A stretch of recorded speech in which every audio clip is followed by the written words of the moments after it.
So I actually did not expect to like this episode as much as I did, surprisingly, because to me, it was always about like, oh, it's Krillin versus Goku. How are these two even comparable at this point? It makes no sense story-wise. But they actually used this episode to make a point that I thought was really, really smart. It's the whole brains over brawn type of message here. And not only that, but it was very nostalgic. There were some nostalgic scenes, especially in the fight between Goku and Krillin. I do think it has a big flaw, and that's the fight against Gohan. I think, man, that whole thing was bullshit. It was like a massive thing that just kept glaring at me. I watched that scene, and all sorts of sirens were going on in my head, like, what is this? So here's my biggest problem with that scene. So essentially, the whole point of the episode is to teach Goku and Gohan that there's going to be more factors in the Tournament of Power to sort of like deal with other than just straight up strength and power. You have to be strategic. You have to, be able to know how to play like a team player. And that's good. I understand that. But in the Gohan fight, it makes no sense. So they're basically on these different types of pillars, these rocks, right? So obviously the rules are if you step out of bounds, you'll get disqualified, you'll lose, you'll fall into the void or whatever. And so that's basically what Krillin says, like, this is actually a tournament with rules, and I'm going to use those rules to my advantage. It's not about, just being the strongest, it's about using your brain. So he uses solar flare times 100, all right? And that takes Gohan like completely off guard. He's like, oh, I can't do anything. Okay, that would not have been a problem, except we literally just got a fight with Gohan where he was blind and he was able to overcome his blindness by going Super Saiyan. And the way they explained it in his fight with Lavenda, I think it was Whis who said, oh, Gohan's using Super Saiyan like some type of a sonar. Like some type of a bat with echolocation. So Super Saiyan unleashes these waves, right, that bounce back, it just off of the opponent, and that's how Gohan is able to feel where the opponent is. And plus, he uses his hearing and all that stuff.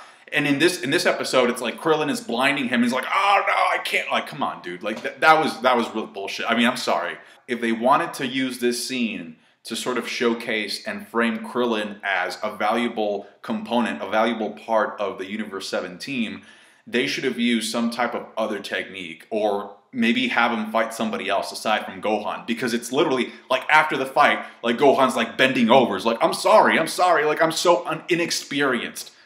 Are you kidding me? That's literally my only complaint about this episode. If you want to make Krillin shine, that's fine. But don't nerf Gohan to that extent. That's just ridiculous. Anyway, in the beginning when Krillin is actually doing his job, you see a character that has, I guess he's like some type of a robber, but I find it hilarious because his shirt says bad. The fight against Goku I thought was handled very well. There's some nostalgia to it, especially because like you get a flashback and you all see it from Krillin's perspective, because Krillin tells him, hey Goku, if you hold back, I'll never forgive you. And you see the little fist bump and they do it again.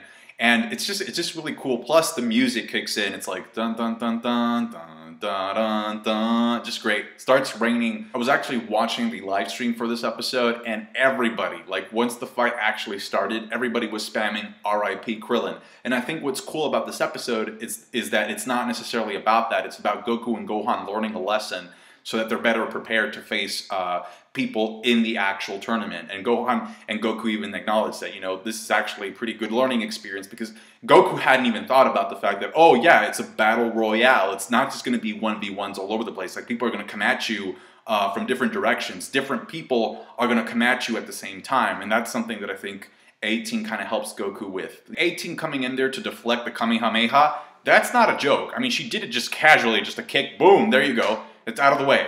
Clean up that shit. And I think that if we can take anything from this episode, it's the fact that Krillin probably has the best wife in the series. Second to Gohan, probably.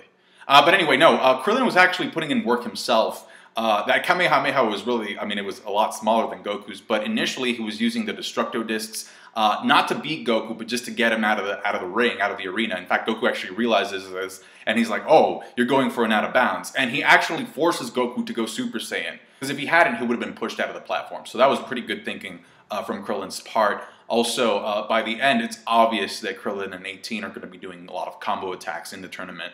you know, I'd watch out for that. I mean, especially from 18, because we really didn't get to see anything from her, and she's actually one of the characters that I'm most excited to see fight. In fact, in the beginning of the episode, Krillin actually tells Goku, wait, like, did you actually come here for me, or did you come here because you wanted to recruit her, and I'm just like, you know, an add-on to this thing? And Goku's like, no, I wanted to recruit you both. Also, I can't wait till like all of the members find out about the consequences of the tournament, because in this episode, 18 was mad suspicious about Goku. She's like, yeah, there's something off here. Like, no, because she's like really intuitive, really smart.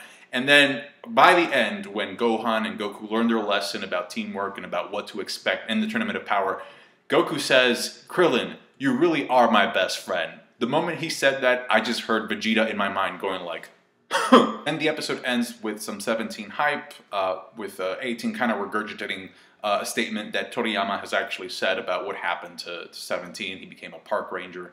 Yeah, so this love for wildlife. And I love Goku because Goku's like, you know what, I never actually got to meet him. And I don't really know the guy, but he's a fan favorite, so I want to recruit him. Then we get a new ending. I just remember the boogie back. It's pretty cool. It has some pretty good shots of the fighters. I'm pretty sure that's what they're going to be doing, at least part of what they're going to be doing in the Tournament of Power. We get a shot of 18 and 17 there. I mean, the centerpiece of the ending is actually Bulma. There's just a lot of stills. Anyway, next week's episode looks lit as heck. Oh my, I'm so excited. It's the whole world-building aspect of Dragon Ball that I really love. Obviously, I think we're getting a time skip now. Obviously, when I mean time skip, I don't mean like, you know, too much into the future, just a couple of hours. And every time, you know, the countdown gets closer to 0. But in this case, I feel like this episode is going to end. Next week's episode, we're going to have the lineups, because you actually see like these sort of crystal balls light up, these lights light up with the silhouettes of at least the Universe 11 lineup. We got Topo, we got the guy that looks like he's part of like Beerus's and Champa's, like the same race as them. He's doing some training there. I thought that was really cool. I think this guy is some type of like referee or something. I'm not sure if he's going to be a fighter. I mean, he could be, because he's doing the Pride Trooper poses that Topo does. You know, go Power Rangers! There's also this character right here, who, again, I'm not really sure if he's going to be a competitor. He might be. His design is kind of neat, though. And we also have a shot of Cabby, or Kaba, and that's because Champa and Vados are scouting for their top players. Now, this has actually been spoiled for, like, thanks to the opening in a way, but it's pretty much a guarantee that they're going to be using the same guys that they used for the fight against Universe 7. I mean, obviously, they're going to need 10 fighters, so there's still a couple of members short, but you know, the main dudes, I think, are going to be the ones that they used against Universe 7. We have the Kaioshin as well in the preview. They seem like they've come to some type of an agreement, so that's why I'm saying by the end, next week's episode is probably going to give us the lineup for at least Universe 11. That's a guarantee for sure.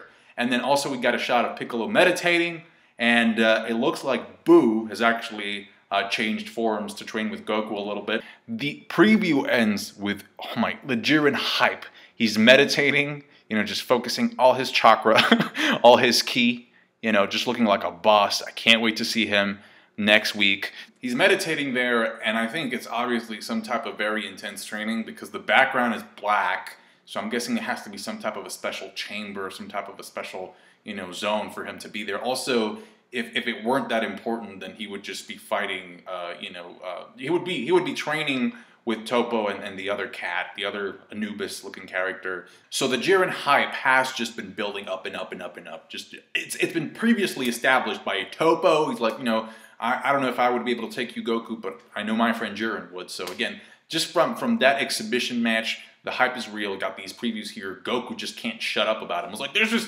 powerful guy that I want to fight in Universe 11. His name is Jiren. Have you heard of him? You know, so he's really excited, and I just really hope that he delivers once we actually get to meet him. I hope that this new tournament, the Tournament of Power arc, it technically should be the longest arc, the longest running arc in the entire series, because there's just so much at stake here. You got the universes being destroyed, you have so many characters, you have this Jiren type, you have a lot of new introductions, and so yeah, there's a lot of stuff riding on this arc for it to be good.